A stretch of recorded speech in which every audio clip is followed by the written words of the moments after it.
Shalom saudara, selamat pagi. Oh tentu saudara sudah menanti-nantikan saat seperti ini. Hari yang penuh dengan sukacita, hari yang penuh dengan kebahagiaan. Dan hari yang penuh dengan diberkati oleh Tuhan.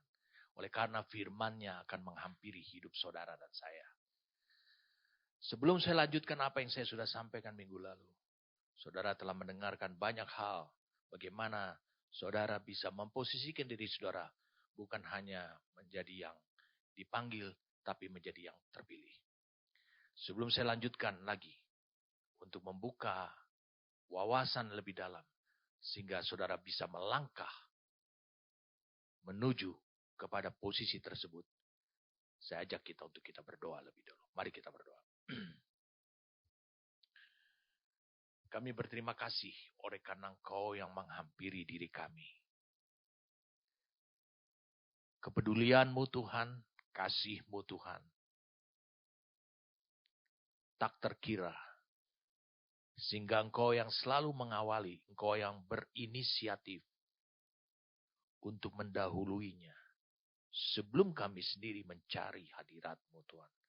Dan untuk berjumpa dengan Kau.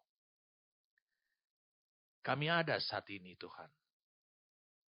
Kami mau supaya Roh-Mu memberikan kepada kami ilham, hikmat. Sehingga kami tahu posisi yang Kau kehendaki. Supaya kami berada di posisi terpilih itu. Berbicaralah pada kami. Kami tahu bahwa Roh-Mu yang Kudus akan menuntun kami dari satu kebenaran kepada seluruh kebenaran. Sehingga firman itu bukan hanya menjadi firman yang tertulis. Firman yang diketahui. Tapi firman itu yang memiliki kehidupan-Mu sendiri Tuhan. Itu akan menjadi kenyataan hidup kami. Yaitu menjadi kebenaran. Terima kasih oleh karena kami bisa bersama-sama dengan Roh-Mu yang Kudus. Dalam mewujudkan, dalam membuat realita firman ini. Menjadi kenyataan dalam hidup. Lewat hidup kami Tuhan. Kami siap saat ini. Berfirmanlah Tuhan buat kami. Kami siap mendengarkannya. Kami siap menangkapnya. Demi nama Tuhan kami Yesus Kristus. Amin. Kita kembali lagi melihat apa yang Yesus katakan dalam Matius 22 ayat 14. Kita melihat di sana bahwa sebab banyak yang dipanggil, tetapi sedikit yang dipilih. Pernyataan Yesus ini, minggu lalu saya sudah sampai pernyataan Yesus ini. Ini menunjukkan, menekankan kerjasama yang besar, yang seimbang antara pilihan manusia dengan pilihan Allah. Manusia boleh memilih, tetapi itu harus menjadi sama dan seimbang, setara dengan pilihannya Allah. Saya ingin supaya saudara kembali lagi mengingat apa yang saya sudah sampaikan dari contoh mengapa suku Lewi terpilih oleh Allah.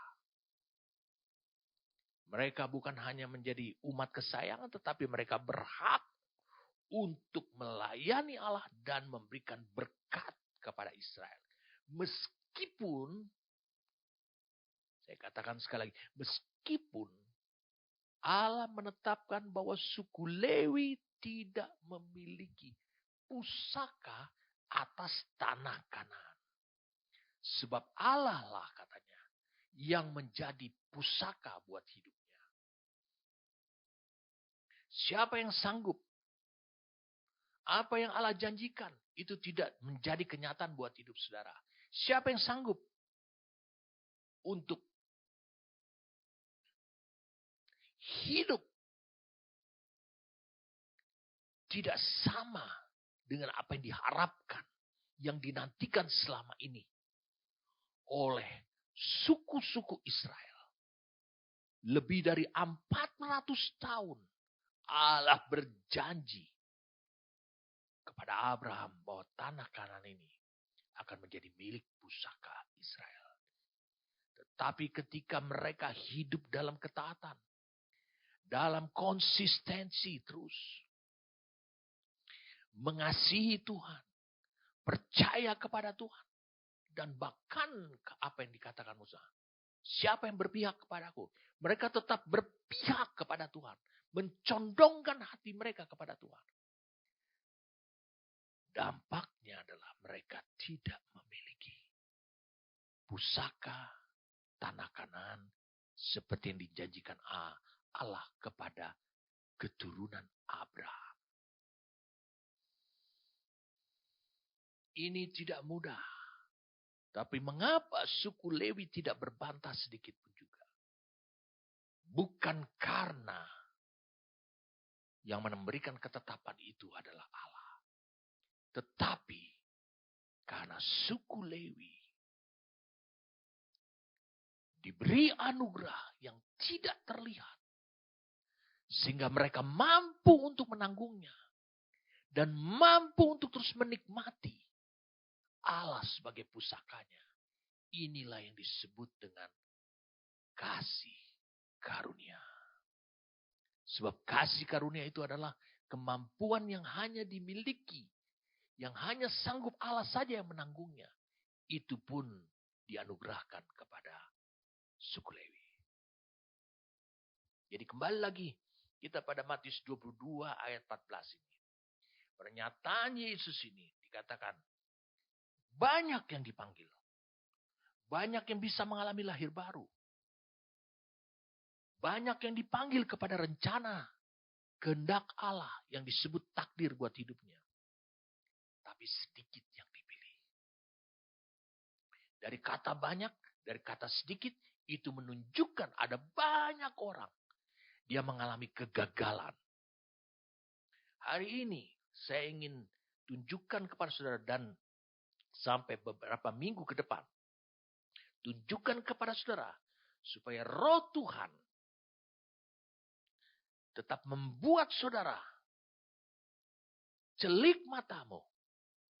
Memberikan kepada saudara pengertian dan hikmat. Supaya saudara mengerti apa yang saya katakan tadi. Bahwa ini menekankan kerjasama yang besar antara pilihan saudara dengan pilihan Allah. Harus berimbang. Mari saya ajak saudara untuk kita bisa melihat lebih dahulu tentang pilihan manusia dari cerita, dari semua apa yang saudara-saudara dengar minggu-minggu lalu. Saudara bisa melihat suku Lewi. Saudara bisa melihat suku Lewi. Kita bisa mengatakan bahwa suku Lewi ini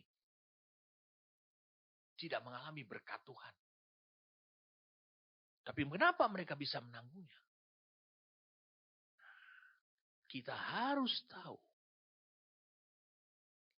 mengapa suku Lewi konsisten dan teguh untuk memihak kepada Allah, berpihak kepada Allah.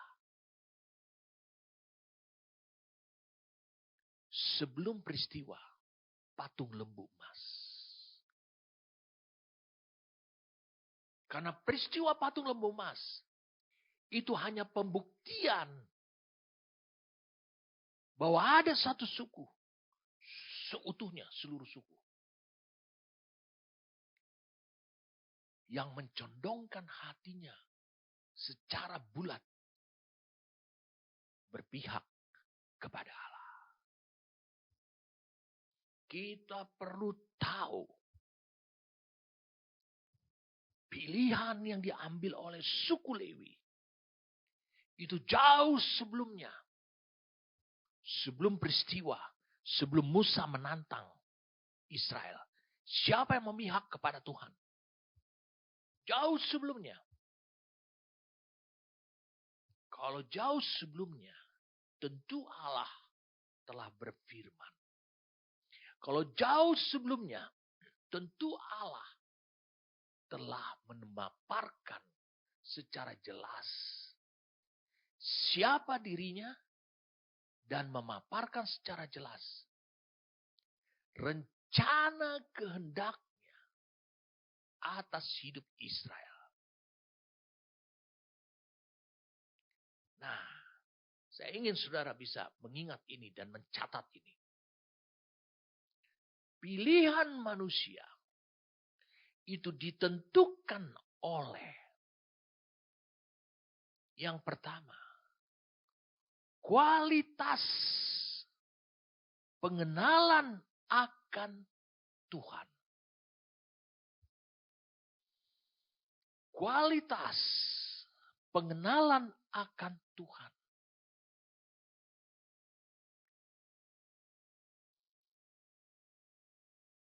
Di Keluaran 19 dan Keluaran 20, Allah berfirman langsung kepada Israel. Tentu seluruh suku mendengarnya.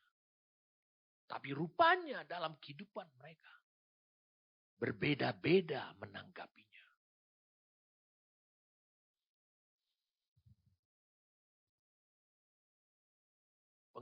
Kualitas pengenalan akan Tuhan. Bagaimana saudara bisa mengenal Tuhan dengan kualitas yang sesungguhnya, yang seharusnya? Tentu harus lewat firman. Tapi bukan hanya itu saja. Bagaimana saudara bisa mengenal, mengetahui,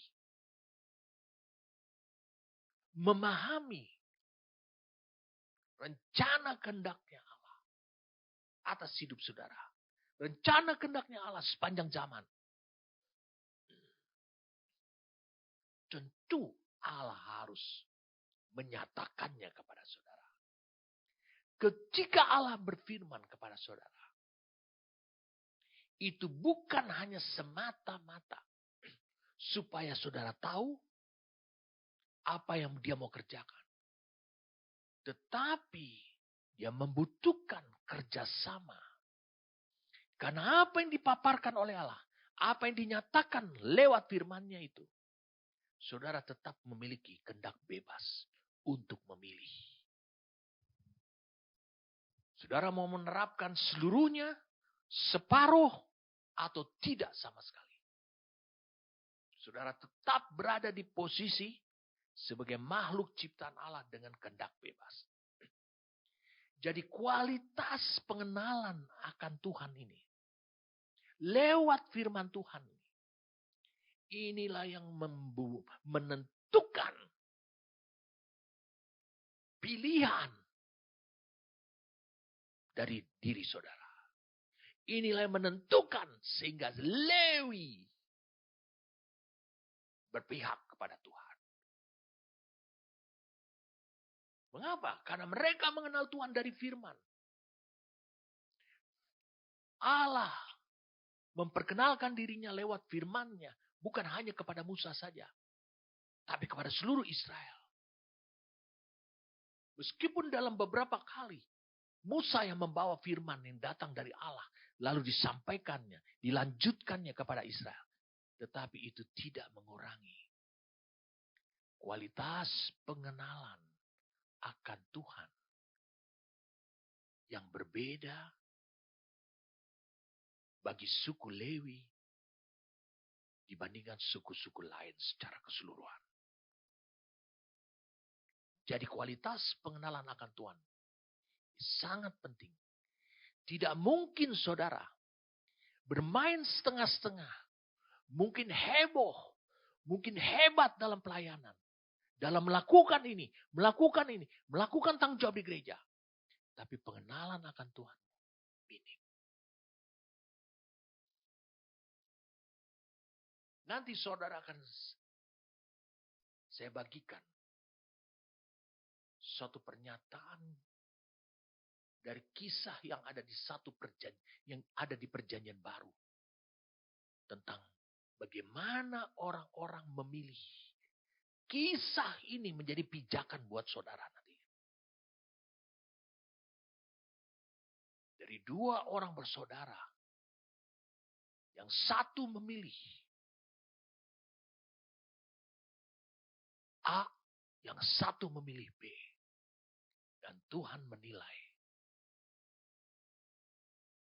bahwa yang dipilih oleh salah satu daripada mereka itu adalah pilihan yang terbaik, yang cocok menjadi pilihannya Allah juga.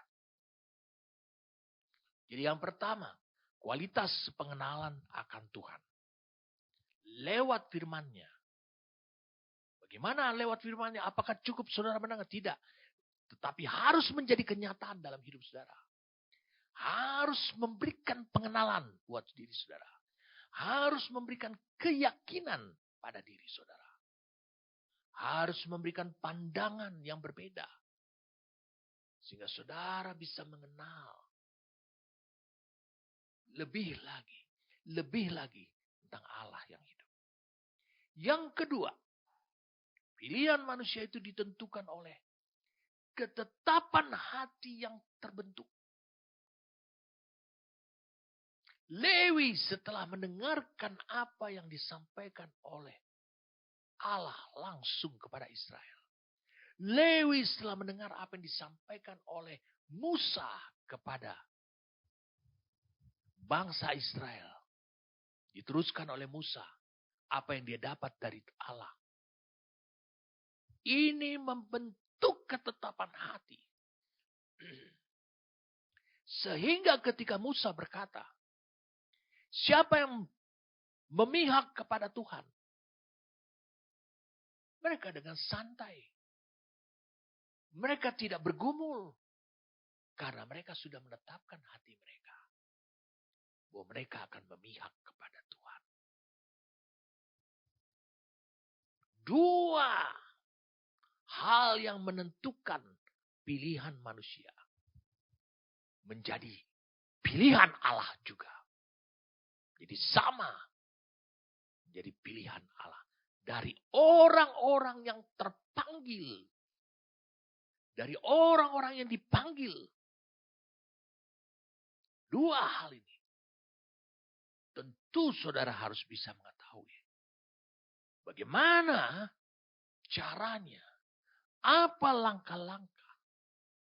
Supaya ketika engkau dipanggil. Maka engkau juga menjadi yang dipilih. Bagaimana langkah-langkah agar pilihan saudara mewujudkan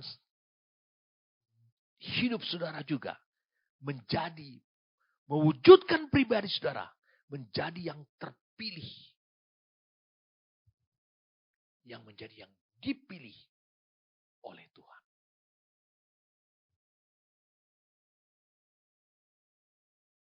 Saya mohon saudara untuk tidak gegabah dan merasa yakin. Saudara akan mudah berkata dan berkata, aku yang sudah dipanggil oleh Tuhan, aku yakin aku bisa menjadi dipilih. Tidak semudah itu.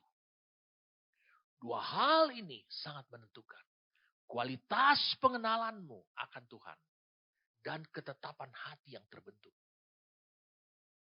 Itulah baru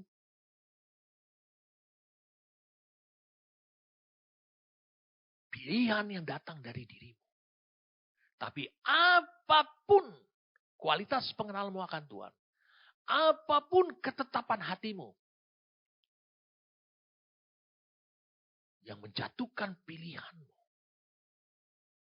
apakah itu sama seperti pilihan Tuhan? Sehingga engkau menjadi yang terpilih bagi dirinya. Saya mengajak kita untuk bisa melihat satu kisah di Alkitab. Dalam Lukas pasal 10.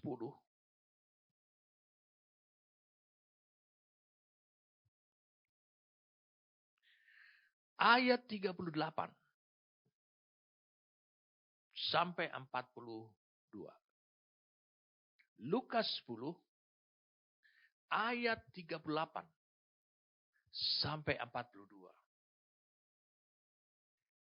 Ketika Yesus dan murid-muridnya dalam perjalanan, tibalah ia di sebuah kampung. Seorang perempuan yang bernama Marta menerima dia di rumahnya. Perempuan itu mempunyai seorang saudara yang bernama Maria. Maria ini duduk dekat kaki Tuhan dan terus mendengarkan perkataannya. Sedang Marta sibuk sekali melayani.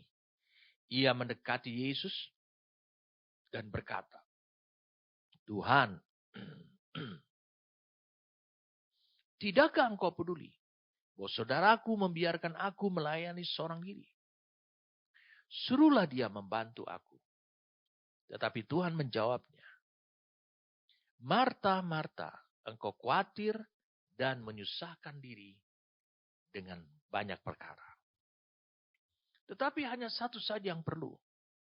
Maria telah memilih bagian yang terbaik yang tidak akan diambil daripadanya. Lihat, Tuhan memberikan pernyataan. Saya tentu kalau Tuhan yang berbicara kepada saudara, tentu saudara tidak mau hidup keluar ataupun berbeda dengan apa yang Tuhan katakan ini. Saudara bisa melihat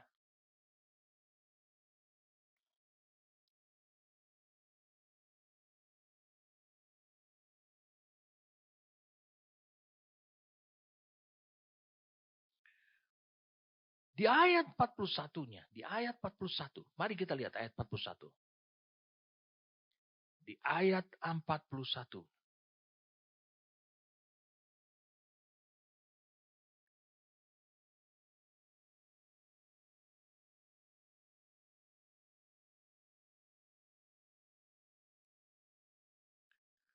Di ayat 41-nya. Saya yakin saudara juga tidak mau hidup seperti ini. Saya yakin saudara tidak akan mau hidup seperti ini. Ya. Di ayat 41 ini dikatakan, tetapi Tuhan menjawab, Marta, Marta, engkau khawatir. Maukah saudara berada terus di posisi khawatir dan menyusahkan diri dengan banyak perkara? Maukah saudara selalu berada dalam kehidupan di posisi susah? Dan kesusahan itu datang karena dirimu, bukan karena orang lain. Sementara Marta mengusik orang lain, mengusik saudarinya. Kalau ada suatu kesempatan saya bisa jelaskan kepada saudara, bahwa Marta ini adalah kakaknya Maria. Lalu mereka masih memiliki adik yang masih muda, tentu masih berada di bawah usia 30 tahun. Yaitu bernama Lazarus, yang pernah saudara tahu kisahnya, bagaimana dia meninggal dan dibangkitkan. Dia bilang begini, Yesus berkata demikian, tetapi hanya satu saja yang perlu. Satu saja yang dibutuhkan. Satu saja yang dibutuhkan oleh engkau. Dia tunjuk Maria telah memilih. Telah menjatuhkan pilihan. Digunakan kata eklogomai. Eklogomai dari G1586. Merupakan kata dasar dari kata ekletos. Dipilih. Yang disebutkan di Matius 22 ayat 14 tadi. Saudara bisa lihat. Maria telah memilih. Dan pilihannya Tuhan. Pilihannya Maria tersebut. Itu sesuai. Sehingga dia bisa menjadi yang dipilih oleh Allah. Dia termasuk Maria. Termasuk yang dipilih oleh Allah.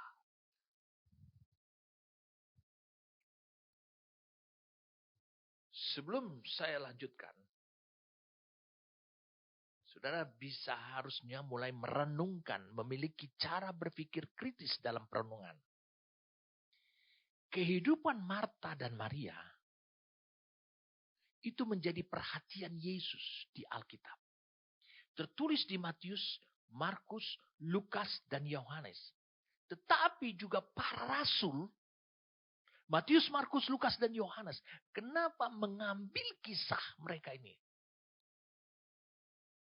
Tentu saja ini memiliki tujuan Tuhan ada di dalamnya.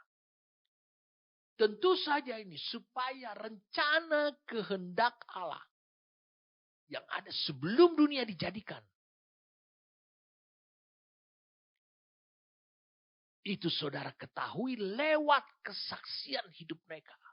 Lewat hidup mereka yang ditulis oleh para rasul ini. Dengan tujuan supaya hidup saudara berhasil mencapai tujuan Tuhan. Dan menggenapkan rencana kehendak Allah. Saya mau beritahu pada saudara.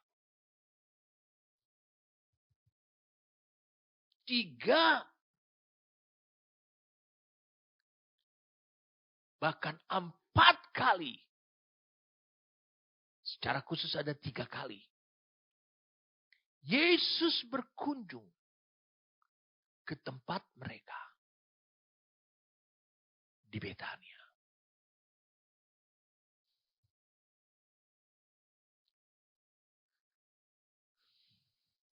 Perhatikan baik-baik. Kalau tidak ada sesuatu yang menarik dari kehidupan mereka.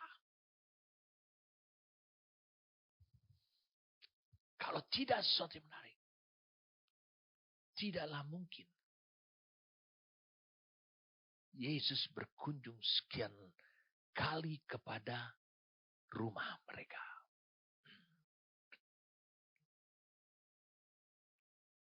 Tidaklah mungkin Yesus peduli untuk menyembuhkan Lazarus dan bahkan membangkitkan dia dari kematian. Siapa dari kehidupan orang di dalam rumah ini? Marta, Maria, ataukah Lazarus?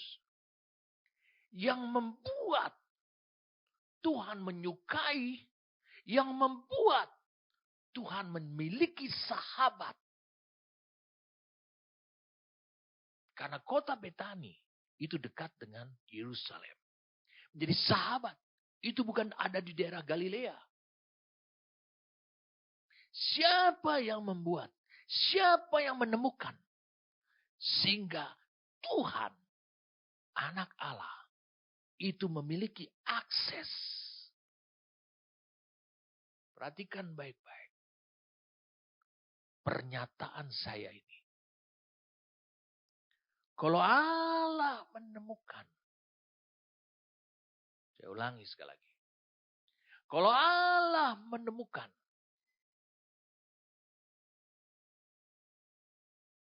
Pilihan. Pilihannya. Seperti dia menemukan suku Lewi. Allah menemukan suku Lewi bukan pada setelah kasus patung lembu emas. Saya harus terus mengingatkan saudara tentang hal ini. Sebelumnya, Allah telah menemukan ketika dia berfirman.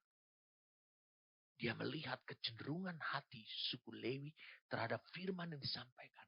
Itulah yang membangun kualitas pengenalan akan Tuhan bagi suku Lewi. Tidak mungkin Allah lewat anak manusia, lewat anak Allah, terus menerus, bahkan menjadikan keluarga Marta, Maria, dan Lazarus ini, itu sahabat dia. Tidak mungkin kalau Allah tidak menemukan bahwa mereka adalah pilihan Allah. Bukan hanya yang terpanggil.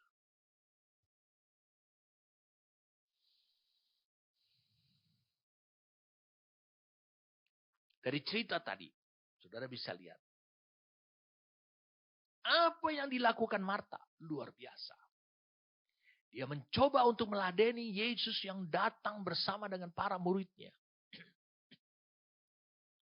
Itu adalah satu kehormatan.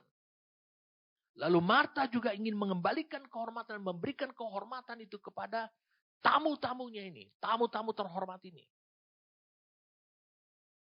Mengapa ayat 41 ini terjadi? Sudah lihat ayatnya dalam tayangan. Marta khawatir dan menyusahkan diri dengan banyak perkara. Marta tidak mendapat bantuan dari adiknya Maria. Dia mulai mengusik Yesus. Dia mulai mengganggu Yesus. Karena dia tidak tahu tujuan Yesus bersama dengan muridnya datang ke sana. Karena apa? Yesus dan muridnya datang ke sana. Karena Yesus sudah tahu. Ada akses dari Allah Bapa ke dalam rumah mereka. Lewat mereka yang dipilih. Akses itu bukan lewat dari mereka yang dipanggil, tapi yang dipilih. Kita lihat kemudian, Marta ingin memuaskan Yesus dan para murid dengan menyiapkan hal-hal yang lahiriah. Tapi lihat apa yang terjadi, dia mulai mengusik Tuhan. Dia mulai mengganggu Tuhan karena dia tidak tahu. Dia hanya berpikir dangkal bahwa Tuhan datang ke sana untuk berkunjung sebagai seorang sahabat. Dia tidak tahu kemudian apa yang dilakukan oleh Yesus. Ketika baru datang, Yesus mulai berbicara banyak. Maria tidak membantu Marta bukan karena dia malas. Tapi Maria, saya ulangi sekali lagi. Tetapi Maria sedang mempersiapkan dirinya. Sebagaimana Marta juga sedang kerepotan menyiapkan. Tetapi Maria memiliki tujuan yang berbeda. Yang tidak diketahui oleh Marta. Hanya Yesus yang tahu.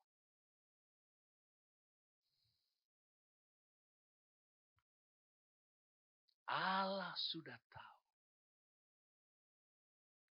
bahwa suku Lewi memihak kepadaku. Allah sudah tahu. Maria menyiapkan dirinya untuk mendengar firman Tuhan dengan duduk di kaki Yesus. Saya mau beritahu pada saudaraku, itu persiapan yang luar biasa. Duduk di kaki Yesus. Maria bersikap seperti budaya orang Yahudi. Maria bersikap seperti seorang murid dari seorang rabi orang Yahudi yang mendengarkan pengajaran dan instruksi para rabi. Dia duduk dekat kaki Yesus. Saya ajak engkau bisa melihat Kisah Rasul 22.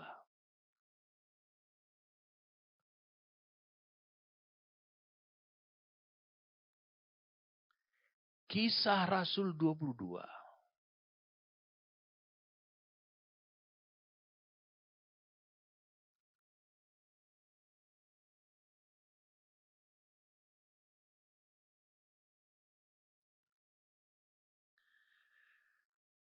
Kisah Rasul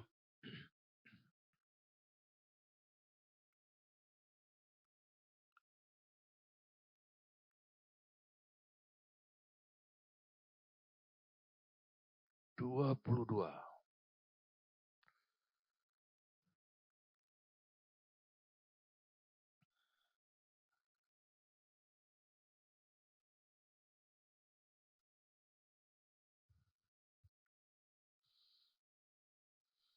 Kisah Rasul 22.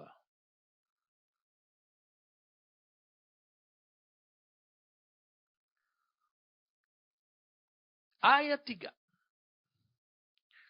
Aku, maksudnya Paulus, ini Paulus yang berbicara, adalah orang Yahudi. Lihat, ini budaya Yahudi. Lahir di Tarsus di tanah Kilikia, tetapi dibesarkan di kota ini. Dididik dengan teliti, di bawah pimpinan Gamaliel, dalam hukum nenek moyang kita. Jadi Gamaliel ini adalah seorang rabi. Sehingga aku menjadi seorang yang giat bekerja bagi Allah. Jadi itu tujuannya, dampaknya. Giat bekerja bagi Allah. Sama seperti kamu semua pada waktu ini. Kalau engkau baca di dalam King James Version atau dalam New King James Version, saya buka saudara, New King James Version, ada hal yang tidak dicatat oleh Alkitab Indonesia. Mari saya ajak kita untuk melihat dalam New King James Version. I am indeed a Jew, born in Tarsus of Kilikia, but brought up in this city. Dikatakan at the feet of Gamaliel, taught according to the strictness of our father's law, and was jealous toward God as you all are today. Jadi ada bagian yang saudara lihat di dalam garisnya, dalam tayangan ini, yang tidak berbeda dengan Alkitab bahasa Indonesia. Di situ ada tulisan at the feet of Gamaliel, taught according to the strictness of our father's law. Jadi suatu istilah, suatu ungkapan, bagaimana engkau diajar, bagaimana engkau bisa menjadi seorang murid, bersikap seorang murid, itu digunakan dalam bahasa atau diungkapkan lewat bahasa yang disebut dengan ada engkau duduk di kaki rabimu. Yesus adalah rabi. Karena usia dia sudah lebih daripada 30 tahun. Seorang rabi dikukuhkan ketika dia berusia 30 tahun. Orang pertama yang mengukuhkan bahwa Yesus itu adalah rabi. Berarti rabi dia pasti memiliki pengikut. Orang pertama yang mengukuhkan bahwa Yesus adalah rabi bukanlah lembaga kerabian yang ada di Israel. Bukanlah lembaga kerabian yang ada di Nazaret. Yang selama ini mengajar di sinagoge. Bukan. Tetapi seorang pemuka. Seorang profesor. Seorang rabi yang top. Dia memanggil ketika dia memanggil Yesus rabi. Tanpa upacara. Tanpa pengukuhan. Berarti memang Yesus itu adalah rabi. Siapa orang ini? Orang ini adalah Nikodemus. Mari saya ajak saudara untuk bisa melihat dulu. Nanti kita kembali lagi kepada Kisah 22 ayat 3. Yohanes pasal yang ketiga. Adalah seorang Farisi yang bernama Nikodemus. Seorang pemimpin agama Yahudi. Ia datang pada waktu malam kepada Yesus dan berkata, Rabi, kami tahu bahwa engkau datang sebagai guru yang diutus oleh Allah. Sebab tidak ada seorang pun yang dapat mengadakan tanda-tanda yang kau adakan ini jika Allah tidak menyertainya. Yesus menjawab, aku berkata kepada sesungguhnya jika seorang tidak dilahirkan kembali, ia tidak dapat melihat kerajaan Allah. Lalu kata Nikodemus, bagaimana mungkin seorang dilahirkan kalau ia sudah tua? Dapatkah ia masuk kembali ke dalam rahim ibunya dan dilahirkannya?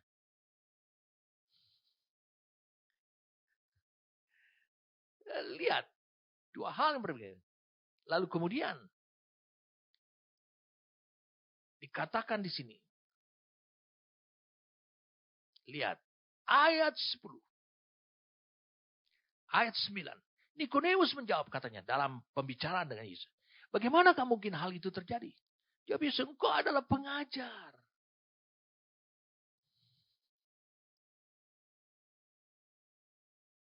Engkau adalah pengajar. Bukan pengajar, saudara. Dikatakan engkau adalah master. Seorang master. Di ayat yang kedua tadi. Menyebutkan Yesus, tukang kayu ini. Rabi. Itu adalah suatu pengakuan. Bahwa memang Yesus itu Rabi. Yang sesungguhnya. Sekarang kita kembali lagi. Pada kisah Rasul 22 ayat 3. Paulus adalah murid Gamaliel. Dia harus diajarkan hal-hal yang mengenai hukum. Hukum Taurat. Semua hukum-hukum. Di Israel ada 613 yang termaktub dalam lingkaran hukum.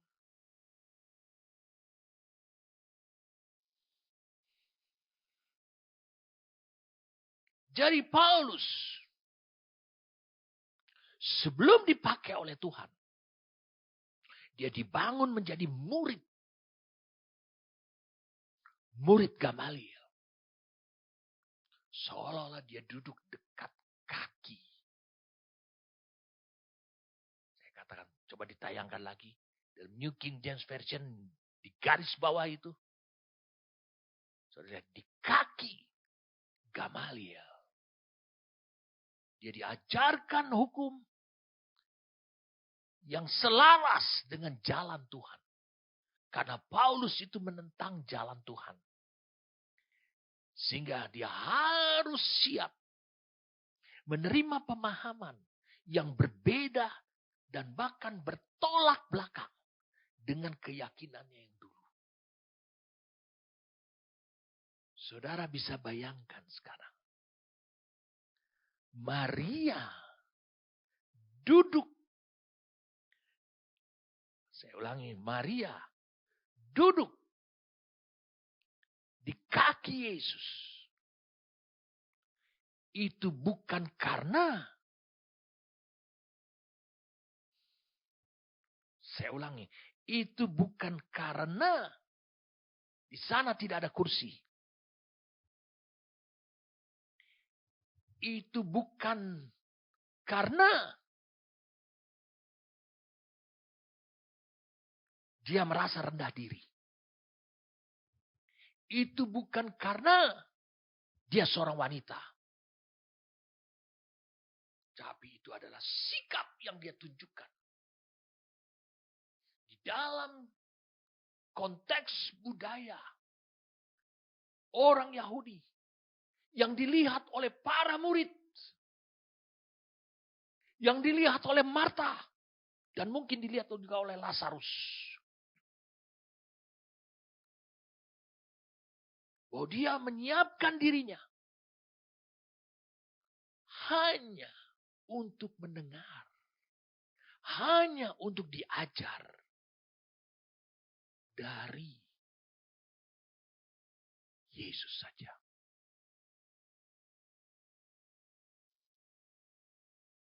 Saudara bisa lihat sekarang. kualitas pengenalan akan Tuhan sudah mulai berbeda antara Marta dan Maria.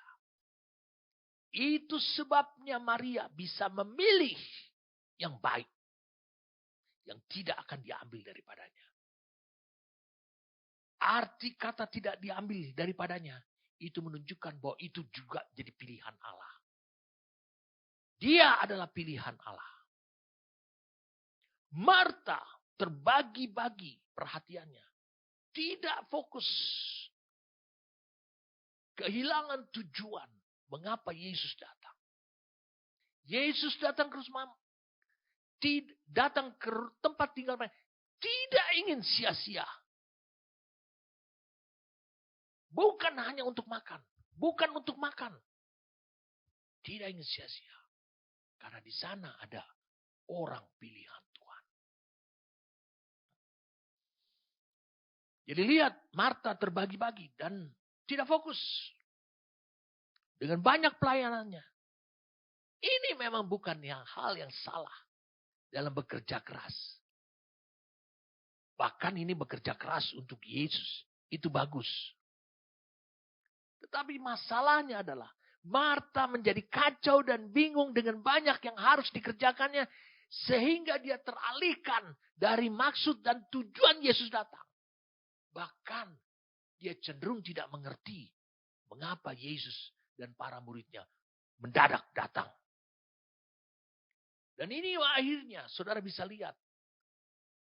Terekspresilah kekuatan untuk meladeni, untuk melayani, menyiapkan makanan buat Yesus dan para muridnya. Terekspresilah dia. Ada banyak orang, lihat dia mulai mengusik Tuhan. Yang sudah berada pada posisi. Sudah berada pada posisi. Sedang melaksanakan tugasnya di rumah itu. Tugasnya dalam kunjungan itu. Yaitu memperdengarkan. Memperkatakan. Melepaskan firman. Dan ada yang mendengarnya. Yaitu siapa? Satu orang pilihan ini. Allah menyatakan kepada saya. Orang pilihan Tuhan. Tidaklah harus menjadi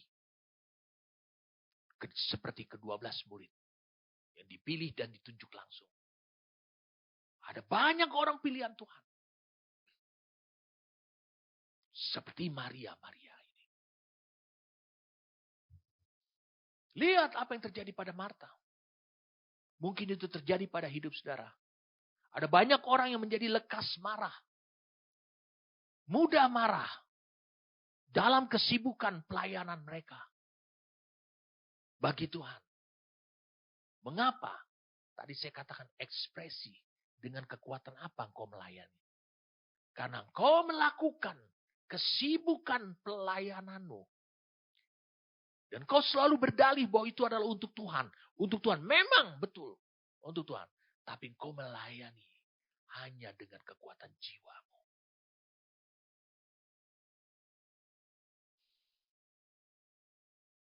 Perhatikan baik-baik. Kalau engkau hidup seperti Marta. Kesibukan yang diciptakan oleh dirimu sendiri itu. Itu akan menjadi serangan bagi karaktermu. Ada banyak orang. Dia menjadi sensitif. Mudah marah. Mudah emosi. Dan merasa bahwa orang tidak sejalur dengan dia. Sama seperti Marta. Marta menganggap Maria tidak sejalur dengan dia. Itulah serangan pada karakter. Tapi engkau harus tahu. Kalau engkau sibuk. Karena diperintahkan oleh Allah Bapa. Justru engkau akan menambah semangat. Lebih bergairah untuk menyelesaikannya. Dan tidak akan terlihat karakter buruk. Termanifestasi. Terekspresi. Dari kesibukanmu.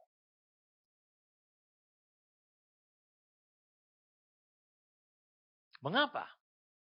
Yesus menjelaskan ini. Ketika dia sedang lapar. Dia sedang berbicara dengan wanita Samaria. Lalu kemudian murid-murid datang kemudian. Murid-murid menemukan bahwa Yesus segar. Karena dia sedang berbicara dengan wanita Samaria. Murid-murid berkata, siapa yang memberi dia makanan? Kok kelihatannya dia segar? Yesus berkata, kata Yesus kepada mereka, Yohanes 4 ayat 34, makananku ialah melakukan kehendak Dia yang mengutus aku dan menyelesaikan pekerjaannya. Kalau engkau sedang sibuk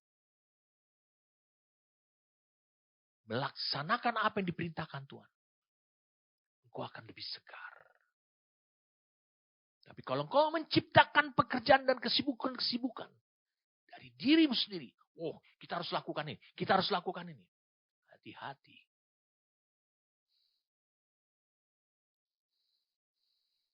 Kau akan merasakan serangan pada karaktermu. Dan sangat mudah bagi mereka yang seperti Marta. Karena segala yang dilakukannya, dia mengkritik mereka yang tampaknya bermalas-malasan, yang tidak banyak seperti dia. Dengarkan saya. Tapi masalah sebenarnya Marta, dan perhatikan saya, bukanlah Maria. Bukan Maria yang jadi permasalahan buat dirinya.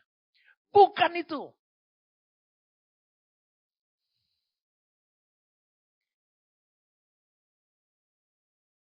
Persoalan sebenarnya adalah Marta adalah karena pusat perhatian dia adalah kesibukannya.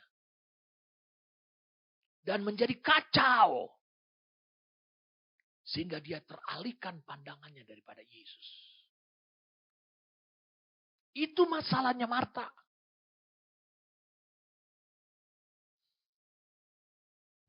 Saudara bisa bayangkan rasa frustasi Marta adalah tipe mereka yang rajin melayani dengan niat baik.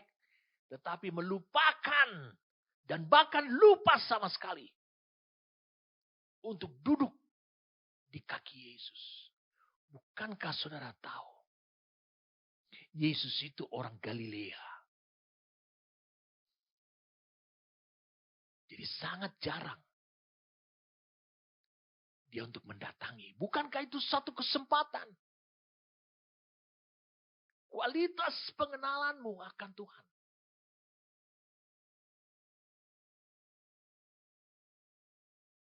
Kalau kualitasmu tinggi, kualitasmu baik, tentu setiap momen yang akan menambah kualitas pengenalanmu akan Tuhan, engkau tidak akan pernah sia-siakan dengan kesibukan lain. Ya buka HP lah. Ada orang, bagi dia, ketika Allah berbicara kepada dia, dia lebih mudah distraksi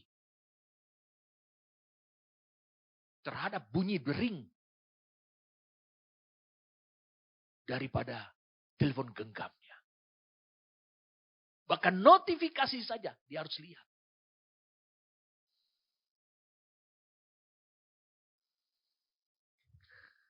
Kalau gereja Tuhan penuh, saya ulangi, kalau gereja Tuhan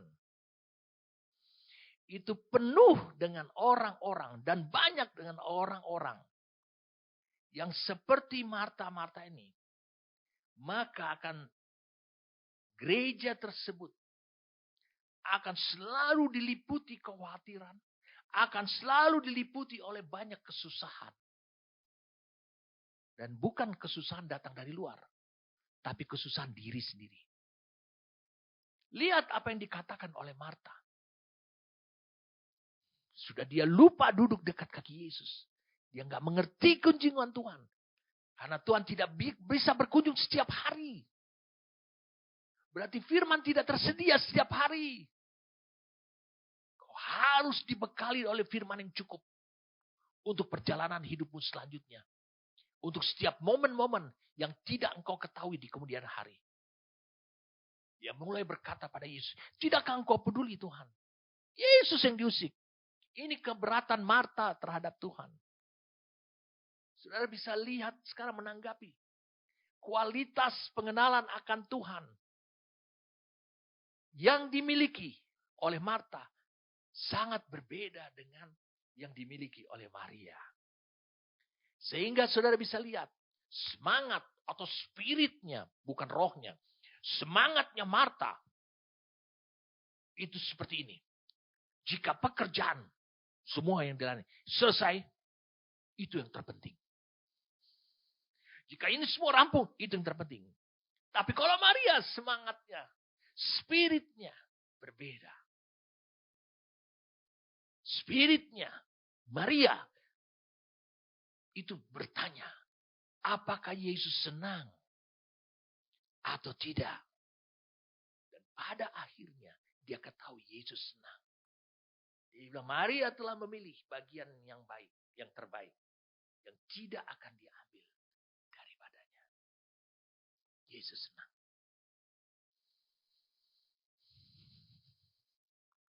Oh, saya berharap saudara mengerti, saudara sudah dekat.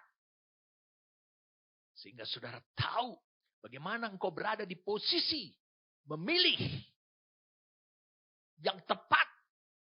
Sehingga engkau yang disebut dipilih Allah. Mari kita lihat perbedaan antara Marta dan Maria ini. Mari kita lihat sama-sama. Saudara. Kita lihat Marta. Supaya saudara bisa mengoreksi hidup saudara. Terlalu perhatian.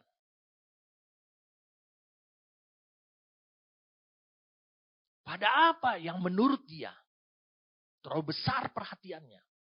Terlalu besar fokusnya. Menurut apa yang bagi dia itu menyenangkan dan memuaskan Tuhan. Sehingga dia masuk ke dalam kecemasan. Kalau itu belum terwujud. Orang-orang seperti ini itu mudah terganggu, mudah terusik. Kemudian Yesus mengatakan kau menyusahkan diri dengan banyak perkara. Banyaknya objek yang menarik perhatian Marta dan sekelilingnya. Sehingga mudah menimbulkan kecemasan tadi. Mengapa dia menimbulkan kecemasan? Karena dia semua dikerjakan dengan hikmat dunia. Kalau engkau melakukannya dengan hikmat dunia. Dengan hikmat milikmu sendiri. Maka engkau tidak akan pernah tahu apa yang perlu ditambahkan pada dirimu. Maria memilih bagian yang terbaik. Yang itu yang harusnya ditambahkan. Kata Yesus, itu yang perlu ditambahkan kepada diri Marta. Bukan berarti kalimat ini. Saudara lihat pada tayangannya. Tapi hanya satu saja yang perlu. Maria telah memilih bagian yang terbaik yang tidak akan diambil daripadanya. Dalam bahasa Inggrisnya. Tapi hanya satu yang perlu ditambahkan. Satu yang diperlukan.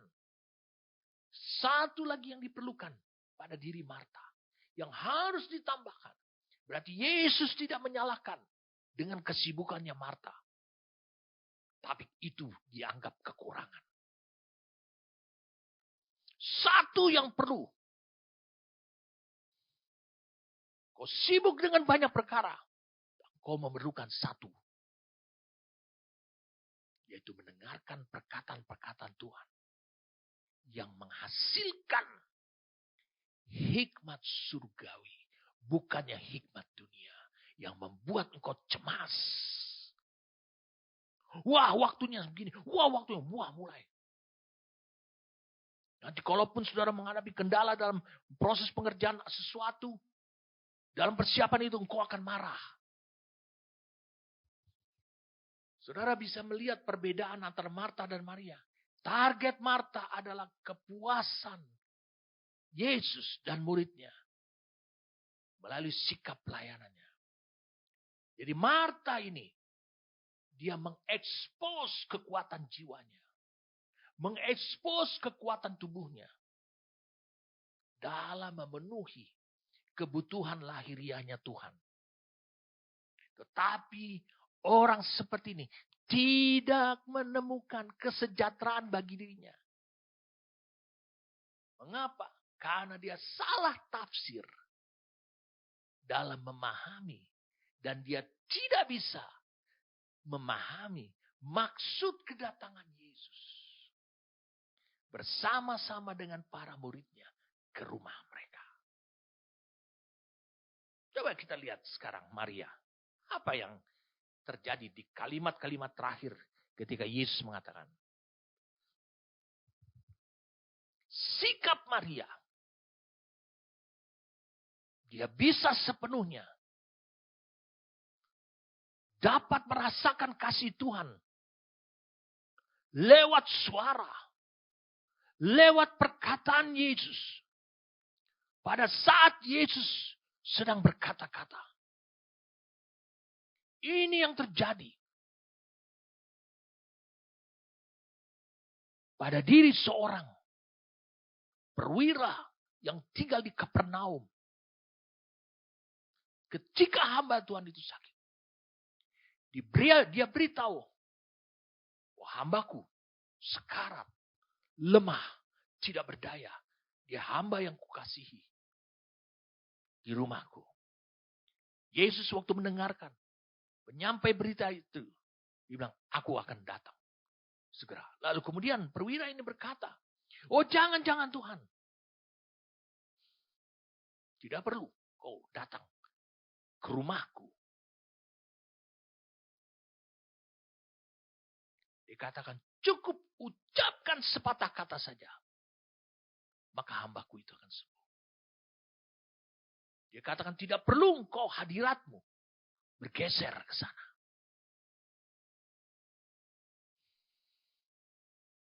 Perwira ini menegaskan. Aku seorang perwira. Di atasku ada orang yang lebih berotoritas. Di bawahku semua dalam perintahku. Begitu juga engkau, Rabi. Engkau Tuhan.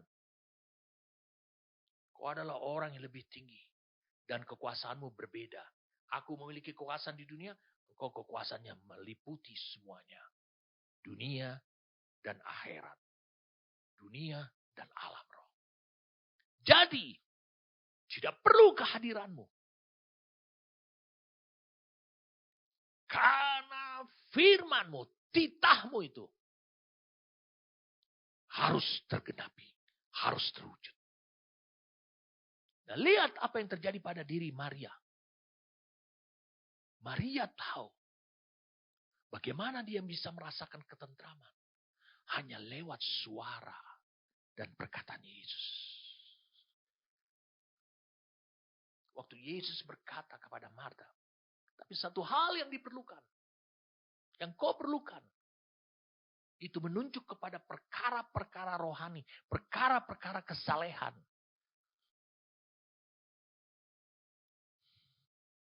Saudara dan saya memerlukan pengalaman realita Tuhan. Sehingga kalau kau tahu dan kau mendambakan realita Tuhan, maka perkara-perkara yang lain itu tidak penting lagi.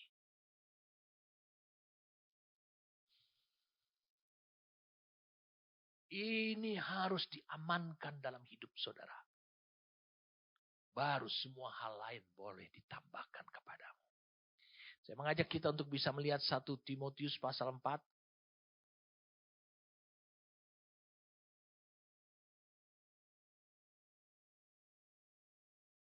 Ayat 8.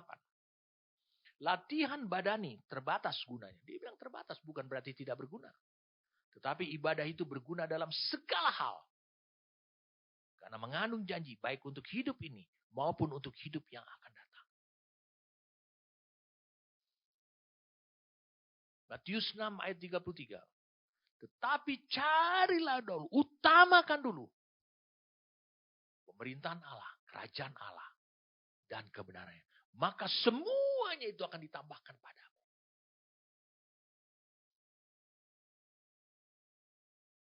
Wah, saudara sekarang bisa melihat kualitas pengenalan akan Tuhan itu. Itu menempatkan saudara pada suatu posisi di mana membentuk ketetapan hati yang tepat. Sehingga sesuai, bukan hanya selaras, sesuai dengan Allah.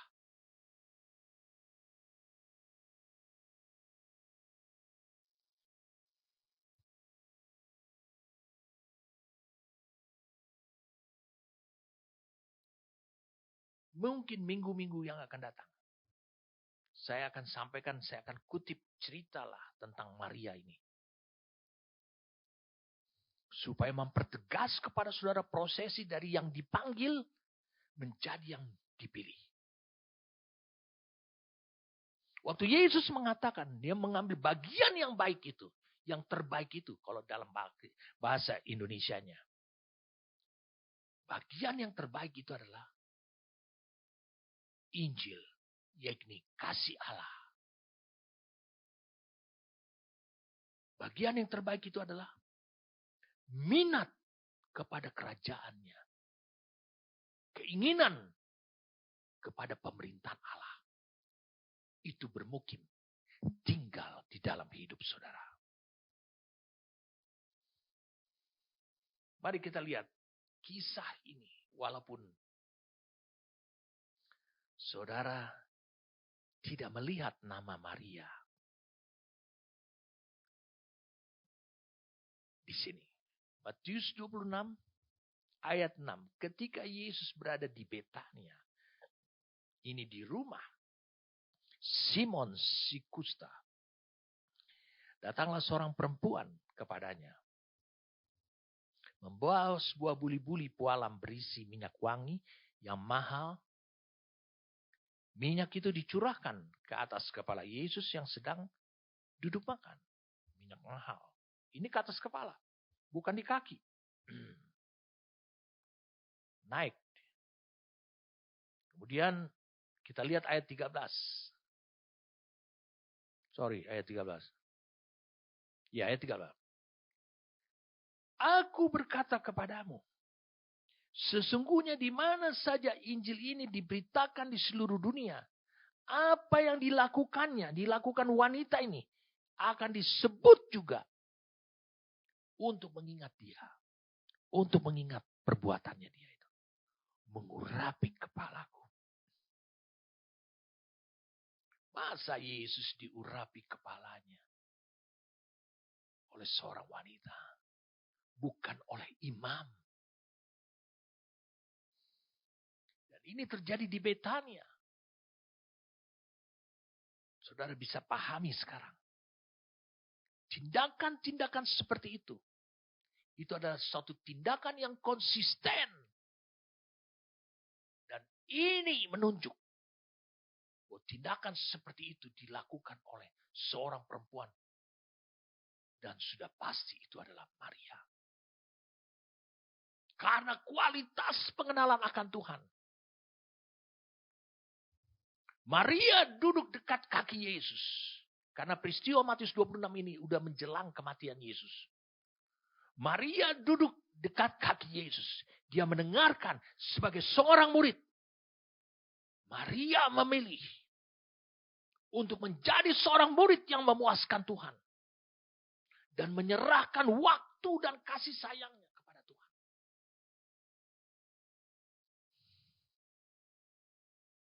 Saudara kemudian mendengarkannya. Sebelum Yesus terangkat ke surga.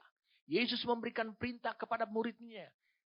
Jadikan semua bangsa muridku. Memberitakan Injil. Yesus dalam Matius 26 ayat 13 ini dikatakan. Di mana saja Injil diberitakan. Apa yang diperbuat Maria. Akan disebut.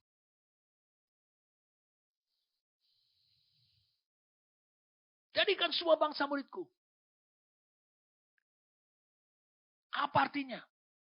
Jadikan semua bangsa duduk dekat kaki Tuhan.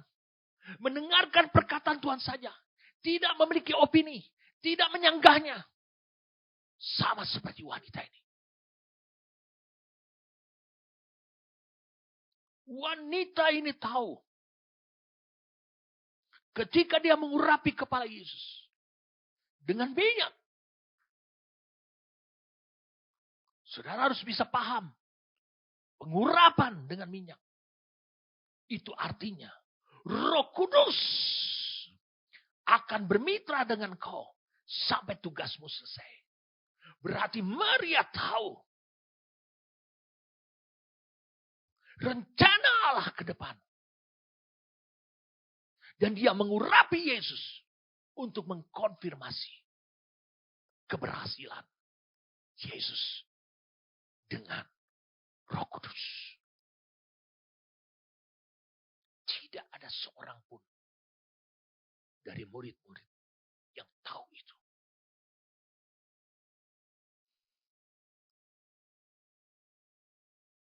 Jadi waktu Yesus. Katakan, jadikanlah semua bangsa muridku. Saya ubah kalimatnya. Jadikanlah semua bangsa.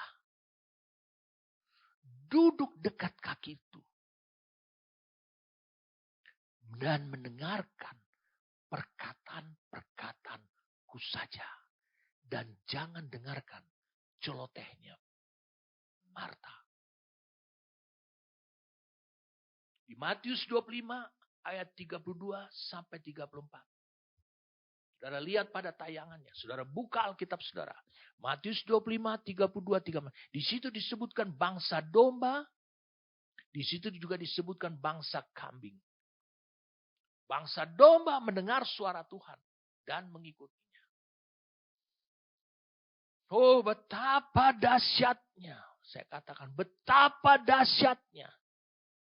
Apa yang Allah mau tunjukkan kepada kita.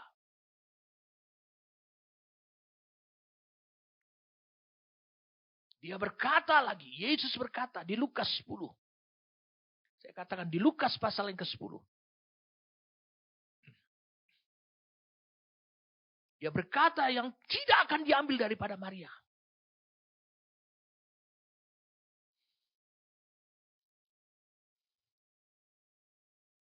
Apa yang Maria terima?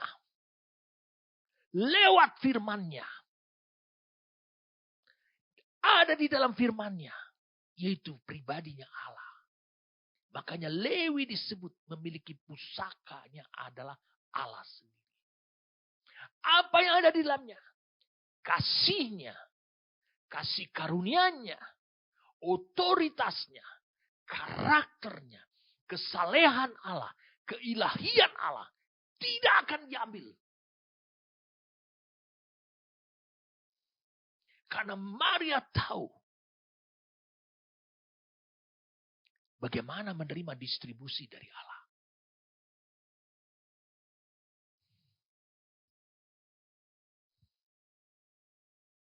Saya ingin mengajak saudara. Untuk bisa membuka dulu Yohanes pasal 10.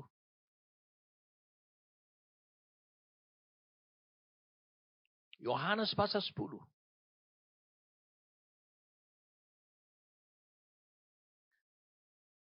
Ayat ke-28.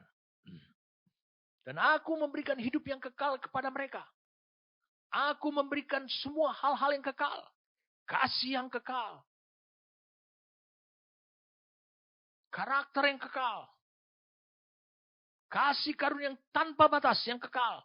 Kepada mereka. Dan mereka pasti tidak akan binasa. Sampai selamanya. Dan seorang pun tidak akan merebut mereka. Waktu Allah berkata, waktu Yesus berkata, seorang pun tidak akan merebut. Tidak satu pribadi pun bisa merebut mereka. Dari tanganku. Termasuk Bapa di surga.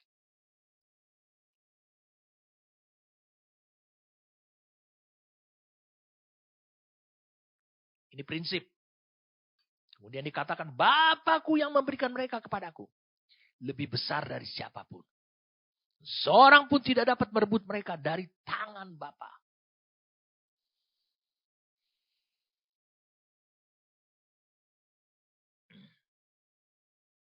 Saudara harus bisa paham apa yang saya mau sampaikan ini. Lihat, tidak akan diambil. Target Maria adalah kepuasan anak Allah. Kepuasan Yesus.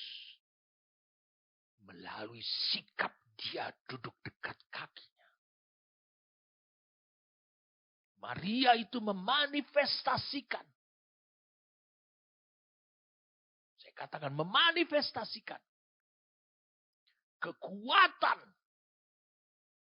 Ataupun proses pekerjaan Allah. Maria ini memanifestasikan kekuatan. Dari proses, dari pekerjaan Allah. Di dalam batinnya.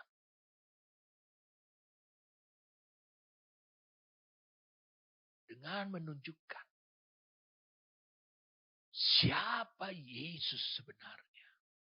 Dengan menunjukkan siapa Yesus sebenarnya. Sama seperti siapa Yesus sebenarnya di hadapan Bapa.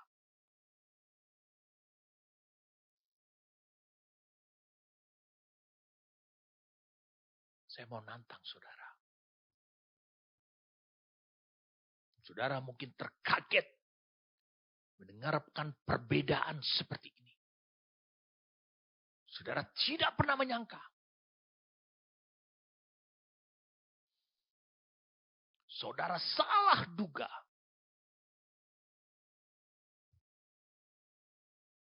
Apa yang Tuhan kehendaki. Bagaimana respon saudara seharusnya. Di saat-saat yang jarang sekali. Ketika Allah menghampiri diri saudara. Banyak orang terjebak. Pada pemikiran. Ketika Allah menghampiri dirinya. Pasti nih beri perintah. Pasti nih beri tugas.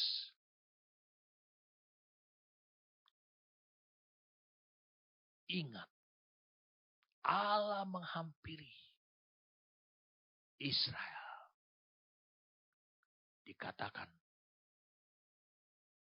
Supaya engkau menjadi umat kesayangan. Harta kesayangan. Dan kau akan menjadi kerajaan imam. Mengapa engkau menjadi kerajaan imam? Raja-raja dan imam. Mengapa? Supaya bisa membawa bangsa-bangsa. Lewat imam. Kepada aku. Dan supaya bisa membawa pribadiku. Kepada bangsa-bangsa. Lewat Injil. Kualitas pengenalan akan Tuhan. Itu yang membentuk ketetapan hati. Bagi Maria. Jadi Maria ini memanifestasikan. Apa yang Allah kerjakan.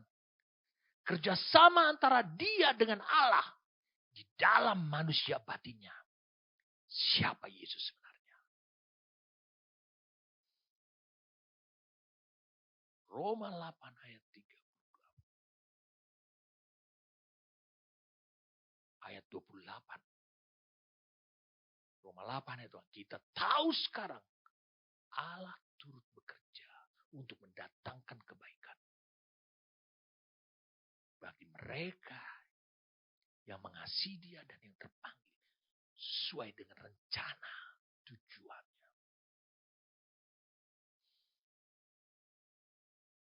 Siapkah saudara? Pahamkah saudara? Allah tidak mencari Marta-Marta. Allah tidak membutuhkan Marta-Marta. Tapi kalau engkau adalah Marta-Marta, Satu hal yang perlu kau tambahkan. Apa yang Maria udah lakukan. Itu perlu kau tambahkan. Karena untuk tujuan itulah. Supaya engkau menjadi yang dipilih oleh Allah. Amin.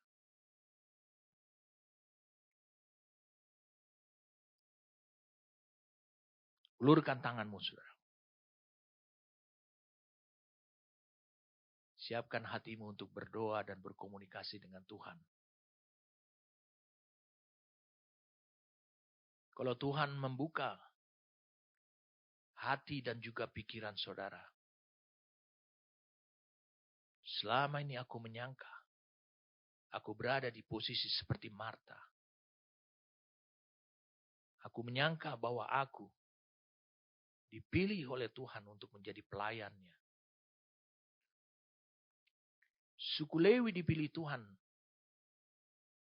bukan supaya untuk melayani, karena dia yang berpihak kepada Tuhan. Lalu dia diberi tugas hanya dia saja yang boleh melayani seputar aku dan juga untuk memberkati bangsa Israel. Terima kasih Tuhan. Sedemikian banyak orang mengelurkan tangannya, berdoa kepadamu. Selidikilah hati mereka. Selidikilah hati kami Tuhan. Jangan biarkan Tuhan kami hidup di dalam kegagalan perjalanan diri kami, hidup kami. Karena kami sudah dipanggil, maka kami harus sampai kepada posisi dipilih. Bapak hamba berdoa pada saat ini. Hari ini Tuhan menyingkapkan kepada kami dengan jelas bagaimana supaya kami berhasil sampai menjadi yang dipilih. Kami bersyukur kepadamu Tuhan. Untuk apa yang Tuhan telah ungkapkan. Dan kami tahu ini pekerjaan daripada Roh-Mu. Memberikan kepada kami pengertian. Memberikan kepada kami anugerah. Supaya anugerah dengan dibukanya jalan selebar-lebarnya. Bagaimana kami bisa sampai. Dan kami bisa memilih bagian yang terbaik. Yang tidak akan pernah diambil daripada kami. Terima kasih. Kami bersyukur kepadamu. Terima kasih anugerah-Mu. Terima kasih untuk pekerjaan Roh-Mu Tuhan. Kami bersyukur demi nama Tuhan kami Yesus Kristus. Amin.